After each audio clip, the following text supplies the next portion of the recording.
Hey, it's Wednesday, April 28th, and also Thursday 29th for the third period, kids. And we're going to learn more about reading and issues and stuff like that. And yeah. All right, so I learned, let's see, scheduling thing.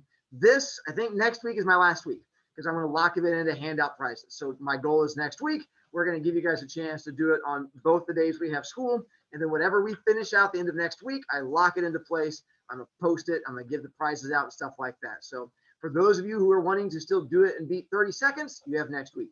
Those of you who want to make the board, you have next week, and then we're going to be done. Eli. Yes. Whichever kids are up there, they get the bonus prize. JC.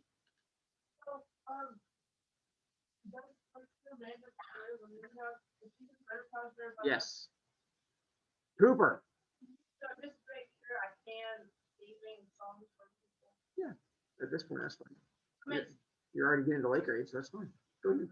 All right, so playlist, again, those kids who are missing things, get that turned in so I can stop torturing you at some point. Oh, sermons. If you still want to do a sermon and write it to get extra credit, send me an email and let me know that you posted one. I'm more than happy to have you still go on there. Some of you might have things to still rant about, about the fact that you're trying to do no offense. And then you could do that and be like, I think no offense. You should not take offense. And you go ahead and make that your sermon. So anyway, fairy tales again. We're going to get into this one. Eventually, at some point, we're going to actually get into the beginning of Princess Bride. That's going to hopefully, fingers crossed, today. So we got to the introduction. We got to the starlet. We got to what is William Goldman's nickname? Okay, just making sure on that part. So we got to the starlet. Ooh, you guys heard the starlet's name? Nicely done. Didn't expect you guys to remember that. Sandy Sterling. And they do the flirty. Oh, because who introduced him? William Goldman, the guy who reads it, because you have S. Morgan, it's sort of, I guess, like Gospel. Gospel was written by Josh, but published by Janet. This is the exact same thing. Written by S. Morgenstern, but then sort of redone by William Goldman. Who introduced William Goldman to Princess Bride? Nicely done. How old was he? There you go, that's the big thing too. And before he found Princess Bride, how did he feel about books? And so this was the book that got him to start loving it and stuff. Ooh, and then remember his teacher's name? Again, not things I thought. There's not even part of Princess Bride. Not expected. All right, so Mr. Ginsky, and that's the one that he interacts with and talks about. And then he was going to get the book for his son for his 10th birthday, but that's when he's having trouble tracking it down. Right. Because we're not worrying about the flirty, creepy stuff. Kyra.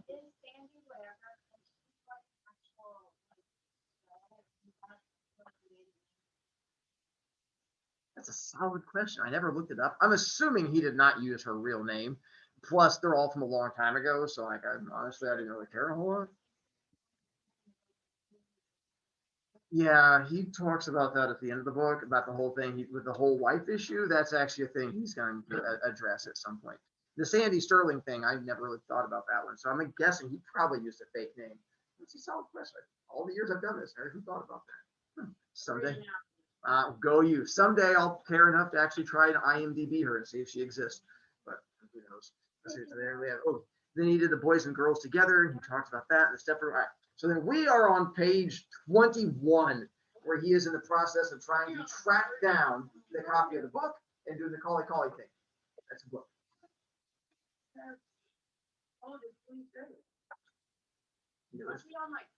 No,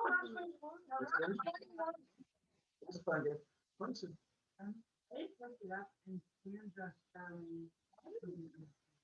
Is she an actress? Yeah. Wait, is she a young actress or is she from a long time ago? Because there might be one nowadays, but unless she was alive in like. That's possible, because she would have been around that time. Huh, look at that. Right. So page 21, and then let's see, where it says it was 110. He's trying to track down this book, and then he's struggling. I'm gonna go with it was 110. That's roughly the stuff. It was 110 before GC.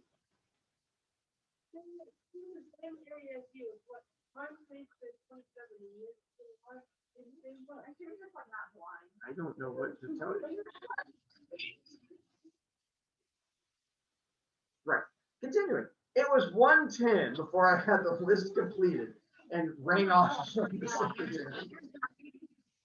The struggle is so real. Then I started with the book. Hang on real quick. I just have to do this. JC, can you look over to the left at the bottom of that page? What number's over there? Okay. Thanks. Then I start.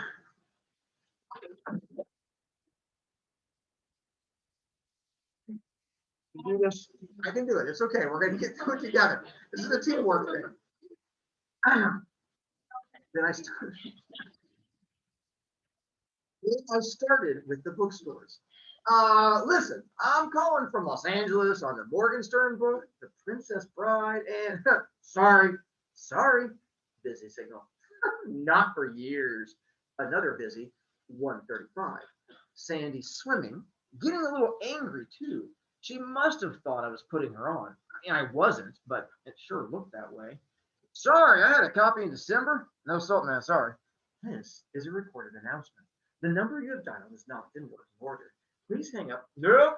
Sandy really upset now, glaring, gathering debris. Who reads Morgenstern today? Sandy going, gorgeous, gone. Bye, Sandy. Sorry, Sandy. Sorry, we're closing. 1:55 now. 4:55 in New York. Panic in Los Angeles. Busy, no answer, no answer. Florides, I got, I think, somewhere in the back. I sat up in my lounge chair. His accent was thick. I need the English translation. You don't get much call from Morgenstern nowadays. I don't know anymore what I got back of there. You come in tomorrow, you look around. I'm in California. Oh, I'm a sugar nut. I have no idea what that means. It would mean just a great deal to me if you'd look. You gotta hold on while I do it. No, I'm not gonna pay for this call. Take your time. He took 17 minutes. I just hung on, listening. Every so often, I'd hear a footstep or a crash of books or a grunt. Ugh, ugh. Finally, well, I got the Florides like I thought. So close, but not the English. And suddenly, he's yelling at me. What, are you a crazy? I'm breaking my back. And he says, I haven't got it. Yes, I got it. I got it right here. And believe me, it's going to cost you a pretty penny. By the way, I have no idea why I went full Luigi on that, but it just sort of seemed like the right accent to do. Great, really, no kidding now. Listen, here's what you do. Get yourself a cab, have JC shut the door because the lunch kids are way too loud, and tell him to take the books straight up to Park and Mr. California Michigan. You listen now. It's coming up a blizzard, and I'm going no place, and neither are these books without money. $6.50 on the barrel each. You want the English? You got to take the Florides, and I close at 6. These books don't leave my premises without $13 changing hands. Don't move, I said, hanging up. Who do you call when it's after hours and Christmas on the horizon? Only your lawyer. Charlie, I said when I got him, please do me this. Go to 4th Avenue, Abramowitz's, give him $13 for 2 books, taxi up to my house, tell the doorman to take them to my apartment. And yes, I know it's snowing. What do you say? That is such a bizarre request. I have to agree to it. I called Abramowitz yet again. My lawyer is hot on the trail. No checks, Abramowitz said. You're all heart. I hung up and started figuring. More or less 120 minutes long distance at $1.35 per first 3 minutes, plus 13 for the books, plus not us yet, probably 10 for Charlie's taxi, plus probably 60 for his time, came to 250 maybe, all for my Jace to have the mortgage turned.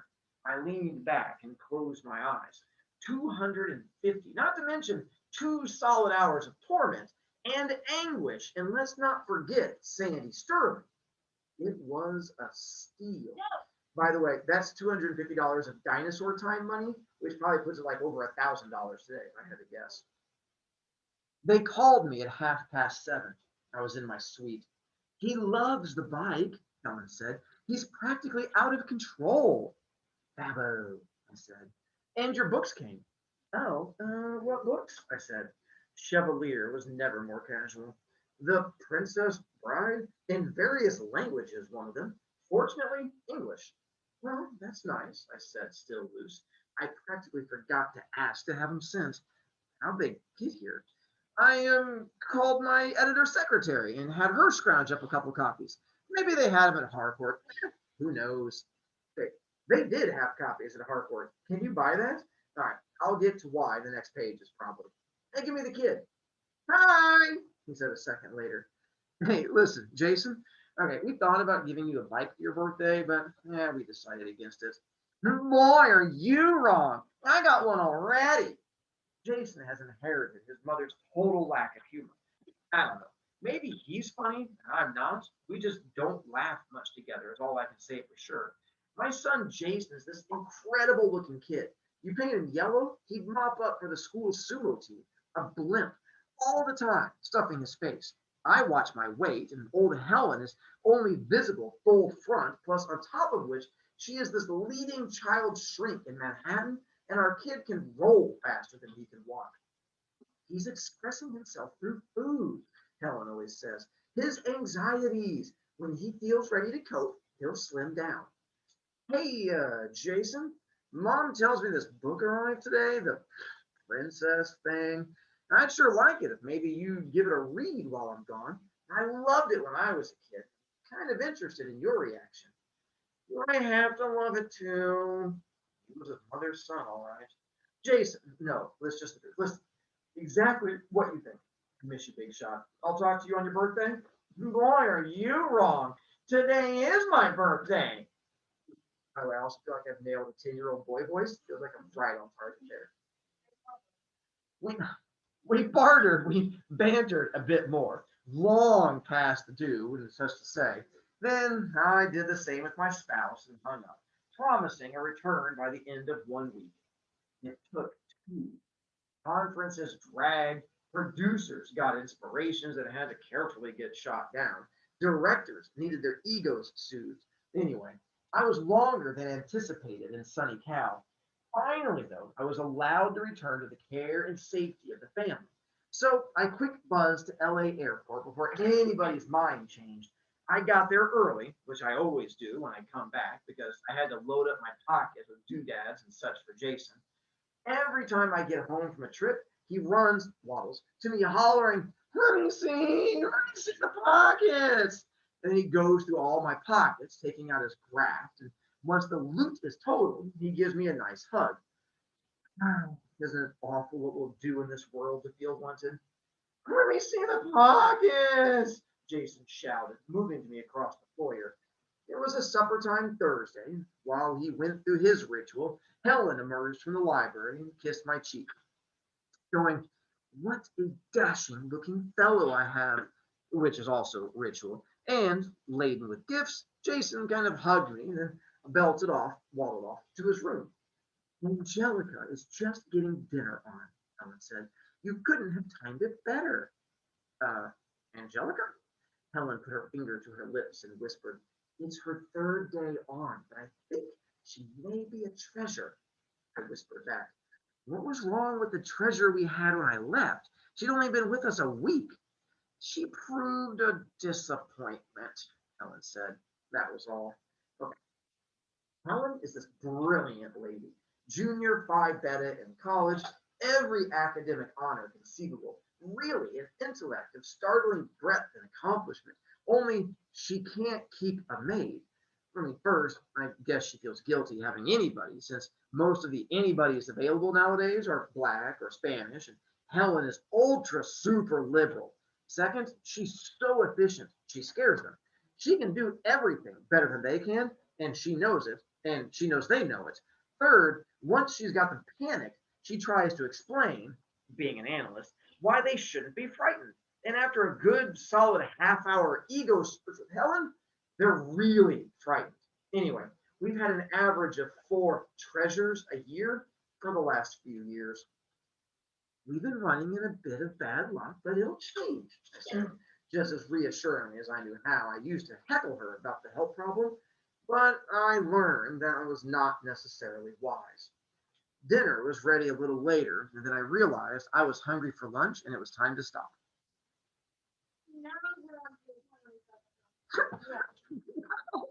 Did the sun go behind something? There's a lot of shade in here. All right, we're going to go do food time. Home children who are not already eating a pile of soup or whatever that is. Maybe that's ice cream. It's hard to see. I can't tell. It looked like a pile of soup. I was trying to. Oh, ice cream. How silly on my part. That's like frozen soup with less vegetables. Anyway, we'll see you when we come back, children.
Zoo. Hey, we're back from lunch. For those of you at home, I apologize. I left it running for like 5 minutes during lunch because I'm a big dum-dum. But I'm back now and we're all good. Page 27. Dinner was ready a little later, and with an arm around my wife and an arm around my son, I advanced toward the dining room. I felt at that moment safe, secure, all the nice things. Supper was on the table, creamed spinach, mashed potatoes, gravy, pot roast, terrific, except I don't like pot roast, since I'm a rare meat man, and creamed spinach I have a less for. So all in all, a more than edible spread was set across the tablecloth. We sat. Helen served the meat, the rest we passed. My pot roast slice was not terribly moist, but the gravy could compensate. Helen rang. Angelica appeared.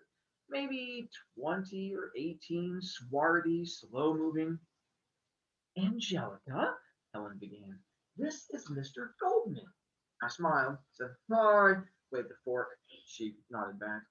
Angelica, Sydney has a question.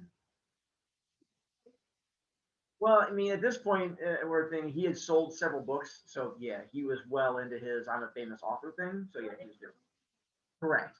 So this was his most famous book, but he was actually fairly famous in Hollywood and did like a whole bunch of movies and stuff like that.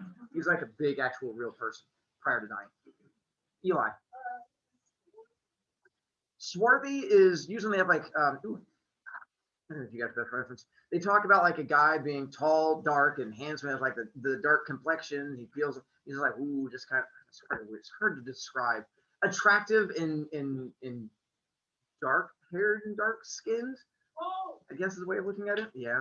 Usually, if the Toy Story when Buzz Lightyear goes into Spanish mode, if you can remember that scene, that's more very swarthy when he was like, hola, like that. And you're like, Buzz, that's swarthy. It's awkward, but also the best reference I can come up with. And I may have just given 4 of you nightmares. I apologize. But yeah, that's what swarthy is. Continuing. Angelica, this is not meant to be construed as criticism, since what happened is all my fault. But in the future, we must both try very hard to remember that Mr. Goldman likes his roast beef rare. What? This was roast beef, I said. Helen shot me a look. Now, Angelica, there is no problem, and I should have told you more than once about Mr. Goldman's preferences. But next time we have boned rib roast, let's all do our best to make the middle pink, shall we? Angelica backed into the kitchen. Now, that's another treasure down the tubes. Remember now, we all 3 started this meal happy. 2 of us are left in that state. Helen clearly being distraught. Jason was piling the mashed potatoes on his plate with a practiced and steady motion. I smiled at my kid. Hey, let's go a little easy, huh, Bella? He splatted another fat spoonful onto the plate. Jason, they're just loaded. I'm really hungry, Dad, he said, not looking at me. All right, well, fill up on the meat then, why don't you? Eat all the meat you want. I won't say a word. Jason said, and he shoved his plate away, folded his arms, and stared off into space. If I were a furniture salesperson, Helen said to me, or perhaps a teller in a bank, I could understand. But how can you have spent all of these years married to a psychiatrist and talk like that? You're out of the dark ages, Willie. Helen, the boy's overweight. All I suggested was he might leave a few potatoes for the rest of the world and stuff on this lovely prime pot roast your treasure has whipped up for my triumphant return. Willie, I don't want to shock you, but Jason happens to have not only a very fine mind, but also exceptionally keen eyesight. When he looks at himself in the mirror, I assure you he knows he is not slender. That is because he does not choose at this stage to be slender. He's not that far from dating, Helen. What then? Jason is 10, darling, and not interested at this stage in girls. At this stage, he's interested in rocketry. What difference does a slight case of overweight make to a rocket lover?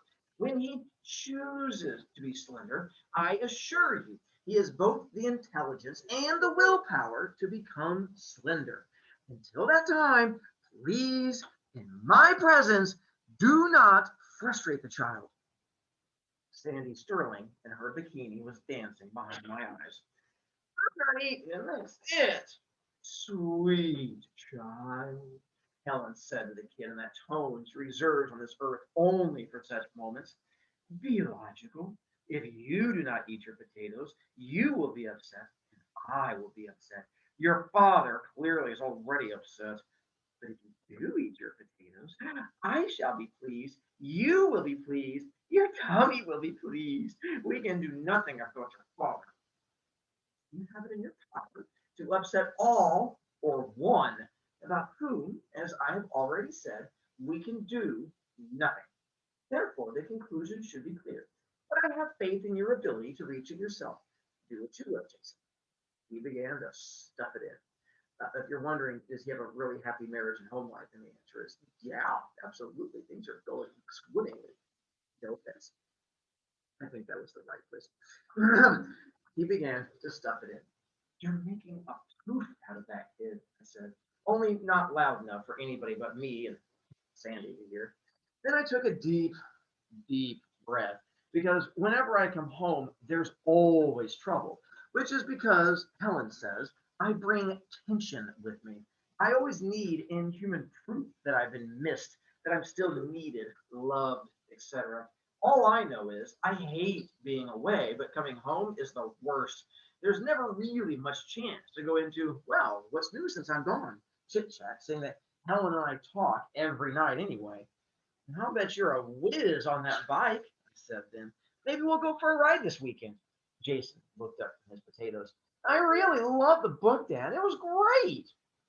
I was surprised that he said it because naturally I was just starting to work my way into that subject matter. But then, as Helen's always saying, Jason ain't no dummy. Well, I'm glad. Was I ever? Jason nodded.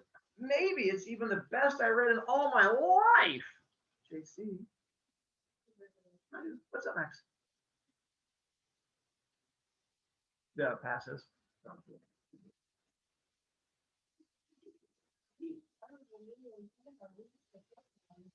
Are you trying to imply that Max is grown since kindergarten? That's ridiculous. I see no absolute proof of that.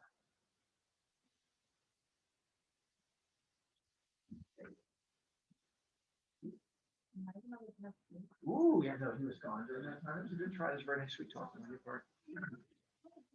Yeah, I was going too late. Well, I'm glad, I said. Was I ever? Jason nodded. Maybe it's the best I read in all my life. I nibbled away at my spinach. Oh, what was your favorite part? Chapter 1, The Bride. Oh, that really surprised me. It's not that chapter 1 stinks or anything, but there's not that much that goes on compared to the incredible stuff later. Buttercup grows up mostly is all. How about the climb up the cliffs of insanity? That's in chapter 5. Oh, great. And that description of Prince Humperdinck's Zoo of Death, that's in the second chapter, even greater, Jason said. What knocked me out about it, I said, was that it's this very short little passage on the Zoo of Death, but yet somehow you just know it's going to figure in later. Did you get that same feeling? Jason nodded. Great. So what can you pick up from this? What? It's like you're a bunch of teenagers in here and you just saw that one come. Yeah, I mean, anytime you say what was your favorite part, like the first page. First page is great. Now I will tell you, as I said earlier, I love the first chapter because of the scene coming up, but the other parts are good. So him liking the first chapter is kind of legit, but probably because he didn't put it as his own same thing. By then, I knew he hadn't read it. Person.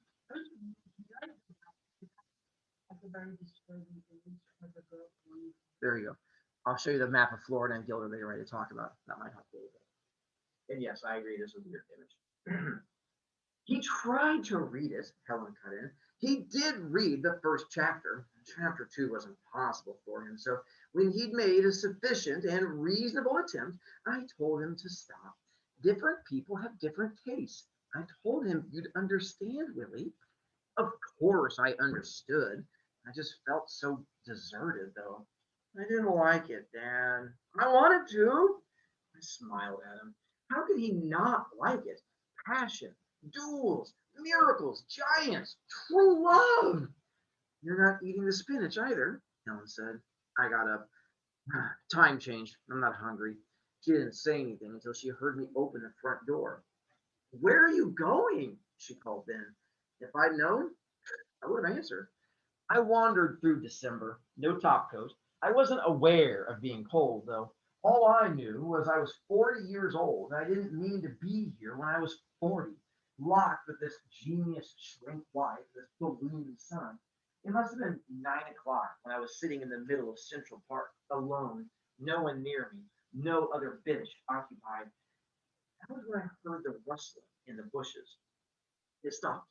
Then again, very soft, near. I pointed, screaming, "Don't you bump me!" And whatever it was, friend, foe, imagination, fled.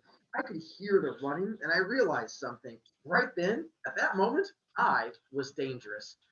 And then it got cold. I went home. Helen was going over some notes in bed. Ordinarily, she would come out with something about me being a bit elderly, perhaps of juvenile behavior. But there must have been danger clinging to me still. I could see it in her smart eyes. He did try. I never thought he didn't. There's the book. The library, I think. I turned, started out. Can I get you anything? I said no. Then I went to the library, closed myself in, and hunted out The Princess Bride. It was actually in pretty good shape, I realized as I checked the binding, which is when I saw it was published by my publishing house, Harcourt Brace Jovanovich. This was before that. They weren't even Harcourt Brace and World yet, just played Harcourt Brace, period. I flicked to the title page, which was funny since I'd never done that before. It was always my father who'd done the handling. I had to laugh when I saw the real title because right there it said, The Princess Bride, S. Morgenstern's classic tale of true love and high adventure. Well, you had to admire a guy who called his own brand new book a classic before it was published and anyone else had a chance to read it. Maybe he figured if he didn't do it, nobody would. Or maybe he was just trying to give the reviewers a helping hand. Well, I skimmed the first chapter and it was pretty much exactly as I remembered. Then I turned to the second chapter, the one about Prince Humperdinck and the little kind of tantalizing description of the Zoo of Death. That's when I began to realize the problem. Not that the description wasn't there, it was, and again, pretty much as I remembered it. But before you got to it, there were maybe 60 pages of text dealing with Prince Humperdinck's ancestry and how his family got control of Florida, this wedding and that child begatting this one over here, who then married somebody else. Then I skipped to the third chapter, the courtship, and that was all about the history of Gilder and how that country reached its place in the world. The more I flipped on, the more I knew. Morgenstern wasn't writing any children's book. He was writing a kind of satiric history of his country and the decline of the monarchy in Western civilization. But my father only read me the action stuff, the good parts. He never bothered with the serious side at all. So about 2 in the morning, I called Hiram in Martha's Vineyard. Hiram Hayden's been my editor for a dozen years, ever since Soldier in the Rain. And we've been through a lot together, but never any phone calls at 2 in the morning. To this day, I know he doesn't understand why I couldn't wait till like maybe breakfast. You sure you're all right, Bill? He kept saying. Hey, here, I began after about 6 rings. Listen, you guys published a book just after World War I. Do you think it might be a good idea for me to abridge it and we republish it now? You sure you're all right, Bill? Yeah, fine, absolutely. See, I just use the good parts. I kind of bridge where there are skips in the narrative and leave the good parts alone. What do you think?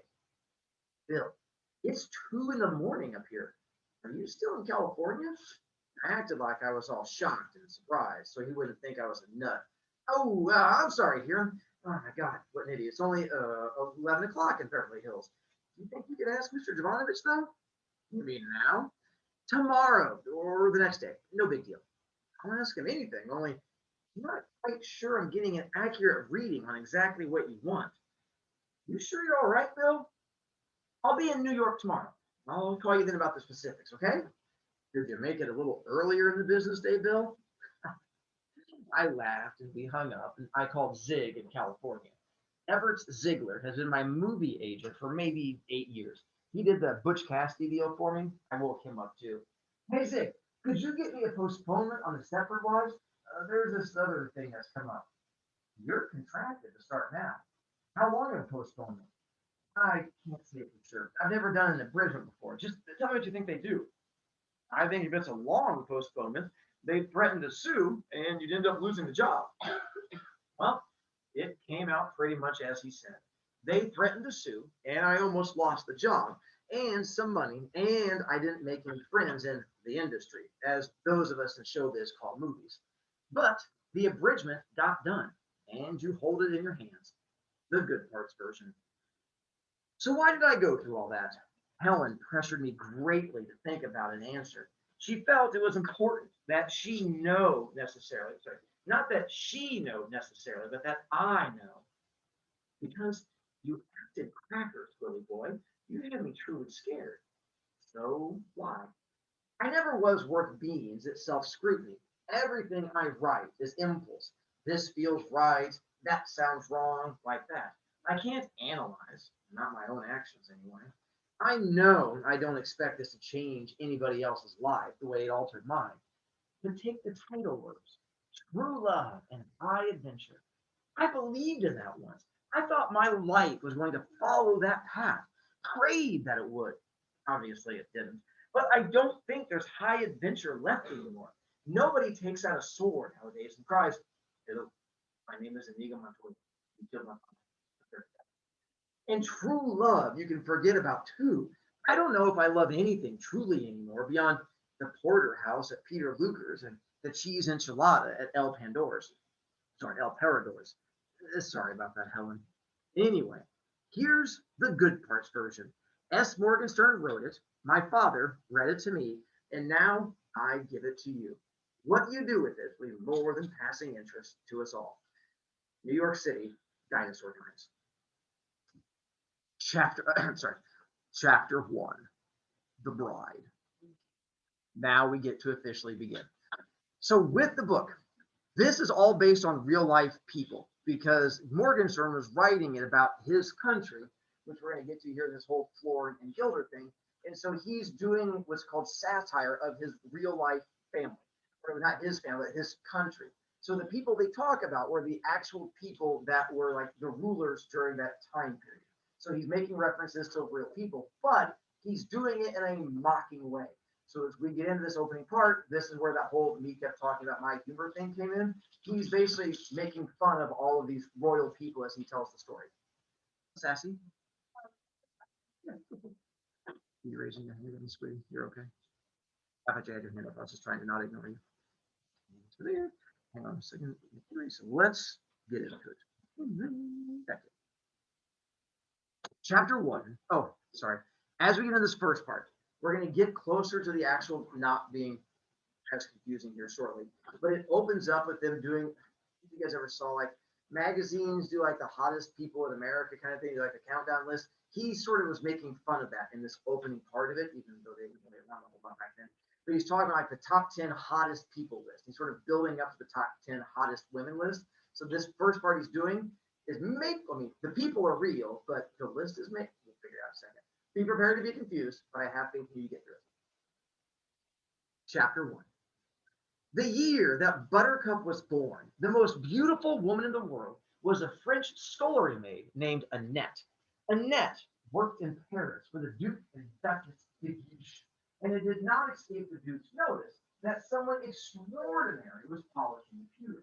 The Duke's notice did not escape the notice of the Duchess either, who was not very beautiful and not very rich, but plenty smart. The Duchess set about studying Annette and shortly found her adversary's tragic flaw. Chocolate. Pardon, the Duchess set to work. The Palace de Guiche turned into a candy castle. Everywhere you looked, bonbons. There were piles of chocolate-covered mints in the drawing rooms, baskets of chocolate-covered nougats in the parlors. Annette never had a chance. Inside of a season, she went from delicate to whopping, and the Duke never glanced in her direction without sad bewilderment crowding her eyes. Annette, it might be noted, seemed only cheerier throughout her enlargement. She eventually married the pastry chef, and they both ate a lot until old age claimed them. Things, it might also be noted, did not fare so cheerily for the Duchess. The Duke, for reasons passing understanding, next became smitten with his very own mother-in-law, which caused the Duchess ulcers. Only they didn't have ulcers yet. All right, more precisely, ulcers existed, people had them, but they weren't called ulcers. The medical profession at that time called them stomach pains and felt the best cure was coffee dolloped with brandy twice a day until the pain subsided. The Duchess took her mixture faithfully, watching through the years as her husband and her mother blew kisses at each other behind her back. Not surprisingly, the Duchess's grumpiness became legendary, as Voltaire so ably chronicled, except this was also before Voltaire. By the way, Buttercup is going to be our main character in the story. She's the princess of the whole, she is the princess bride, the one on the front of it. They're basically talking about as princess, as Buttercup gets older, these are all the people who are like on the hot list ahead of her until she eventually gets to the top of the hot list and becomes the hottest girl to ever exist. Eli? Yes. No. Well, we're on my page yet, so no. Trust me. When we get to my scene, it's like when say the throwing of children out the windows and outsiders. Like you'll know when we get there because it is a scene that is just full of joy and happiness, and there is no missing it.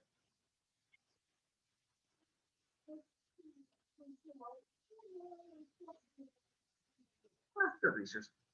The year Buttercup turned 10, the most beautiful woman lived in Bengal, the daughter of a successful tea merchant.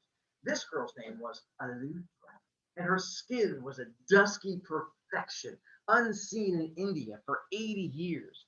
There have only been 11 perfect complexions in all of India since accurate accounting began. Aluthra was 19 the year the pox plague hit Bengal.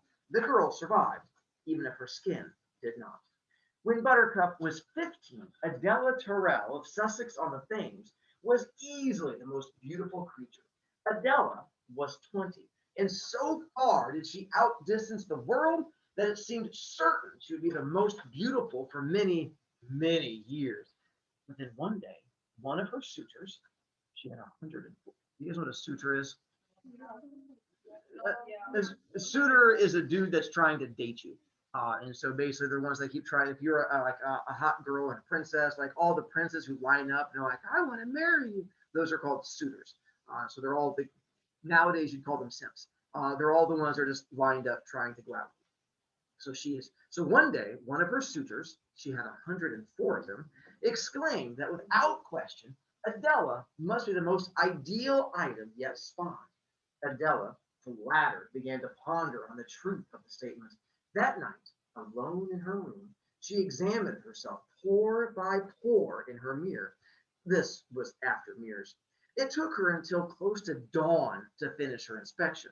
But by that time, it was clear to her that the young man had been quite correct in his assessment. She was, through no real faults of her own, perfect. As she strolled through the family rose gardens, watching the sunrise, she felt happier than she had ever been. Not only am I perfect, she said to herself, I am probably the first perfect person in the whole long history of the universe. Not a part of me could stand improving. How lucky I am to be perfect and rich and sought after and sensitive and young. The mist was rising around her as Adela began to think. Well, I mean, of course, I'll always be sensitive, she thought, and I'll always be rich. But I don't quite see how I'm going to manage to always be young. And when I'm not young, how am I going to say perfect? If I'm not perfect, what else is there? Indeed. Adela furrowed her brow in desperate thought. It was the first time in her life her brow had ever had to furrow, and Adela gasped when she realized what she had done, horrified that she had somehow damaged it, perhaps permanently.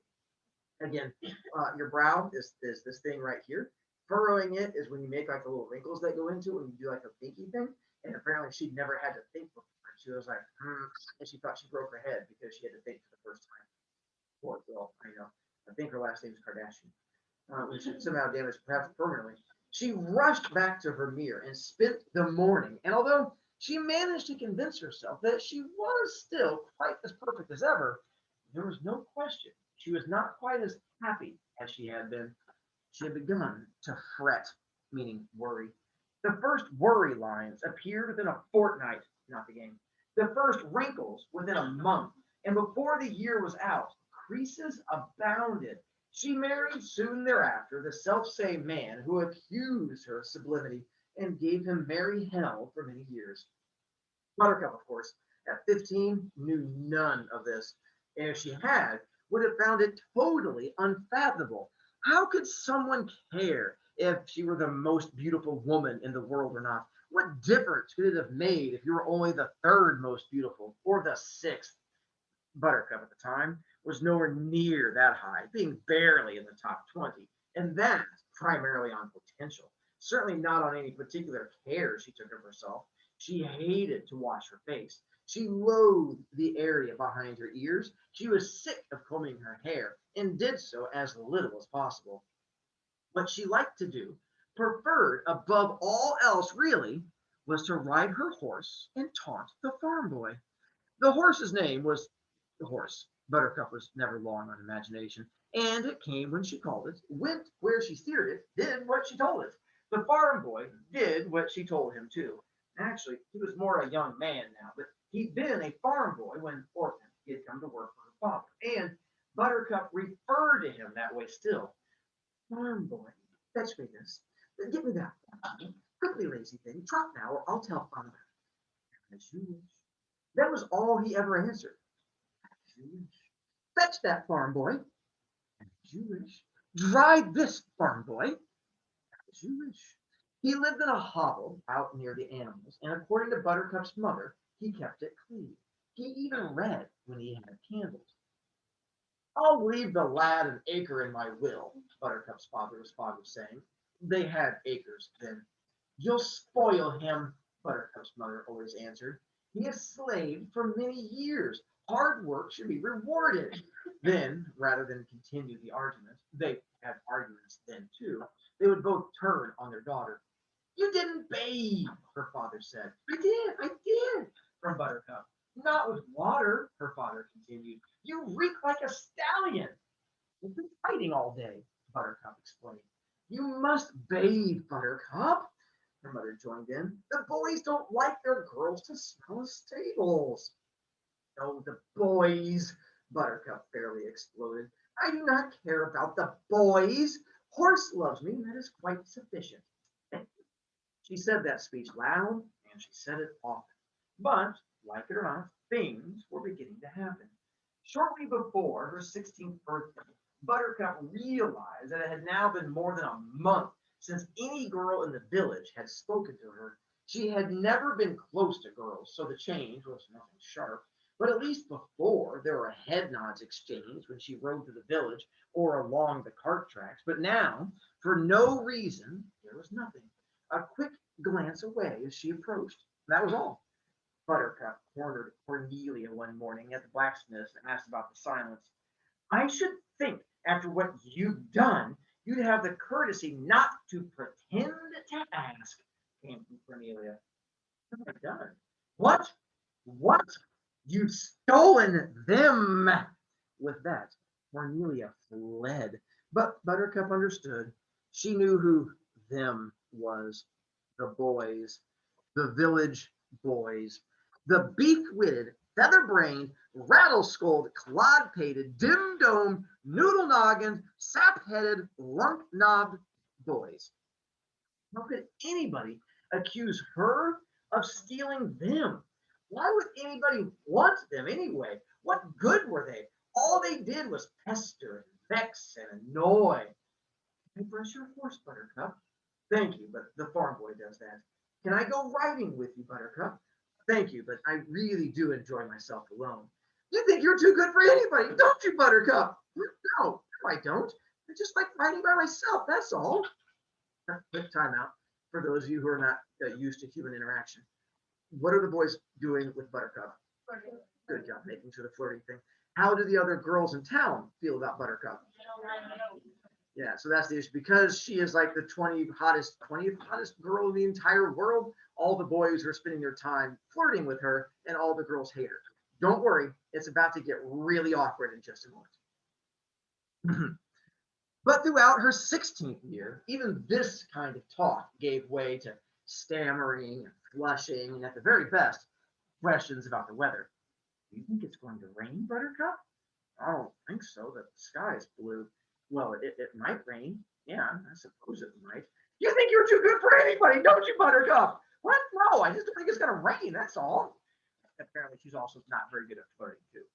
At night, more often than not, they would congregate in the dark beyond her window and laugh about her. By the way, if you're a boy, this is not how you flirt with girls. You don't get together with your friends, sit outside her house, and then point at her and laugh. I thought a lot of you were like, well, Mr. Brovick, I'm getting dating tips. That is not a dating tip you should go with. Usually, the laughter would give way to insult. She paid them no mind. If they grew too damaging, the farm boy handled things, emerging silently from his hovel, thrashing a few of them, sending them flying. She never failed to thank him when he did this. As you wish, was all he ever answered. When she was almost 17, a man in a carriage came to town and watched as she rode for provisions. He was still there on her return, peering out.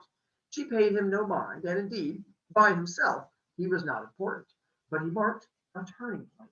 Other men had gone out of their way to catch sight of her.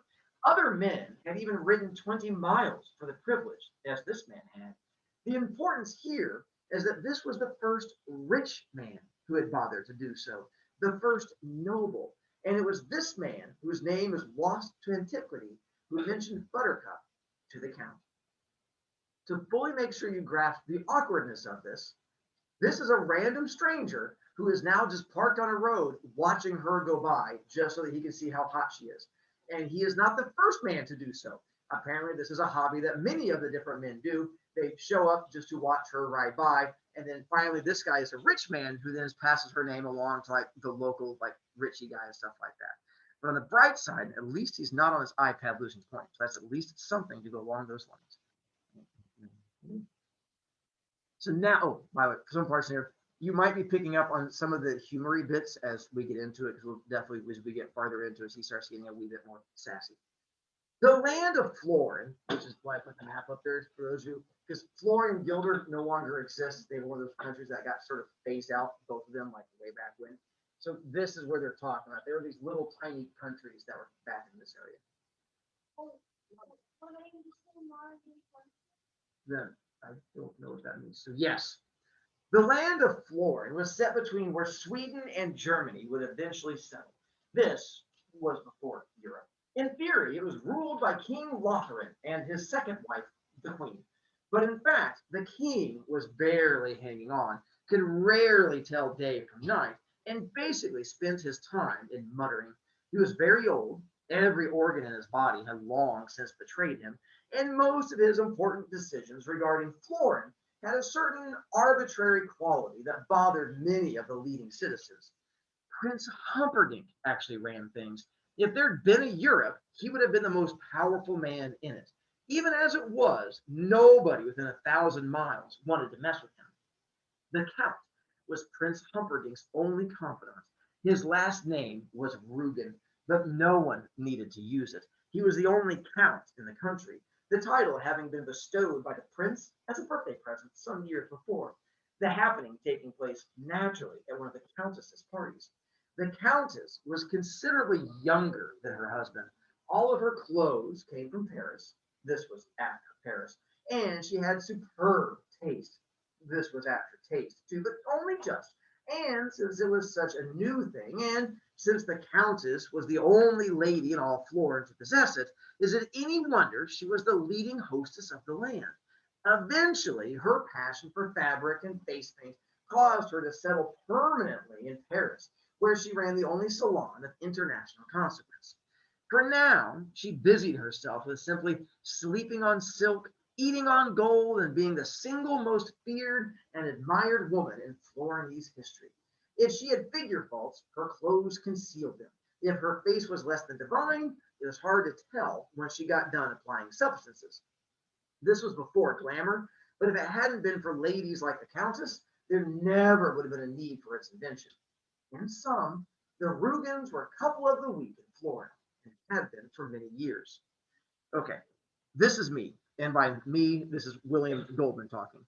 All abridging remarks and other comments will be in this fancy italic type, so you'll know. When I said at the start that I've never read this book, that's true. My father read it to me, and I just quick skimmed along, crossing out whole sections when I did the abridging, leaving everything just as it was in the original Morgenstern. This chapter, totally intact. My intrusion here is because of the way Morgenstern uses parentheses. The copy editor at Harcourt kept filling the margins of the galley proofs with questions. How can it be before Europe, but after Paris? And how is it possible this happens before glamour, when glamour is an ancient concept? See glamour in the Oxford English Dictionary. And eventually, I'm going crazy. What am I to make of these parentheses? When does this book take place? I don't understand anything. Help! Denise, the copy editor, has done all my books since Boys and Girls Together, and she'd never been as emotional in the margins with me before. Couldn't help her. Either Morgenstern meant them seriously, or he didn't. Or maybe he meant some of them seriously, and some others he didn't. But he never said which were the seriously ones. Or maybe it was just the author's way of telling the reader stylistically that this isn't real, and it never happened. That's what I think. In spite of the fact that if you read back into Florinese history, it did happen. Well, the facts anyway. No one can say about the actual motivations. All I can suggest to you is if the parentheses bug you, don't read them. As your teacher, I'll tell you, read them. One, they add a lot of the humor to them because that's where Morgenstern got sassy. Because a lot of times he'll do a thing and then he'll put a thing in parentheses, making fun of whatever it is he just said. So definitely read the parentheses. The italics. That's why we have to read the intro. This italics break thing, he's going to do throughout the entire book. Well, as we're reading it, and so the 1 year I tried to do it without reading the intro, it drove kids nuts. They're like, who's the person in italics? I'm like, that's William Goldman. Like, what do you mean he cut parts out? I'm like, I had to keep going back and explaining things, and it just took us forever. So we read the beginning because this little section thing happens a lot throughout the book. All right. Bad news is we're going to stop here. Good news is we haven't even gotten to the good parts yet. This is all the boring stuff. But coming up soon, we're going to get to the meeting the parents, and that's where the fun stuff happens. Then we're going to get to my favorite scene, and trust me, you're going to know when we hit my favorite scene. One, because I'm going to be giggling maniacally the entire time, and then two, you'll figure it out when we get there. Again, your homework is just not read, unless you feel you're a slow reader. That's fine, you may, but just don't give stuff away because one of our first deaths is coming up in the book, and so they don't waste any time; they jump right into it, and so. Right, that's the joy of a good book. So when if you do read ahead, no ruining deathy bits and stuff like that. All right, and then I have not decided what we're doing for Friday yet. I'll figure out something. It's not going to be a quiz. It'll be some kind of short writing thing about your opinion on something. I just haven't decided if it's your opinion on Princess Bride or your opinion on gospel or something. You are not doing your opinion on me. That scares me. Although we will later on, just not yet. Home children, go, I would say play outside, but it's raining. So go play outside. Yeah, it's starting to rain during lunch. And I highly recommend grabbing an open cord and plugging it into a wall and holding on to the ends and then running outside in the rain. It's a lot of fun. Highly recommend it. Oh, do you drown horse on the ground? You can. It's not. Can I?